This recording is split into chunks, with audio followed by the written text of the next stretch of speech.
سجدے کی حالت میں ہوتا ہے تہجد کے ٹائم پہ، یہ انسان سب سے زیادہ اللہ کے قریب ہوتا ہے۔ کیوں؟ کیونکہ اللہ کے نبی نے ایک دو حدیث میں فرمایا کہ اقرب ما یکون العبد من ربہ وہو ساجد، کہ انسان اللہ سے سب سے زیادہ قریب تب ہوتا ہے جب وہ سجدے کی حالت میں ہے۔ اور دوسری یہ حدیث بھی آگے کہ اقرب ما یکون الرب من العبد فی جوف اللیل الاخر، کہ انسان اپنے رب سے سب سے زیادہ قریب ہوتا ہے رات کے آخری حصے میں۔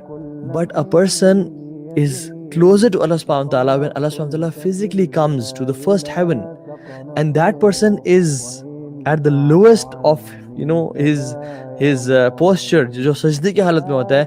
this is the moment کہ اللہ بھی پہلے آسمان پہ ہے اور انسان بھی سجدے میں ہے، کہ جب انسان اللہ سے سب سے زیادہ قریب ہوتا ہے، اور یہ قیام اللیل کا ٹائم ہے۔ تو اس اپرچونٹی کو مس نہ کریں، بیکاز تہجد never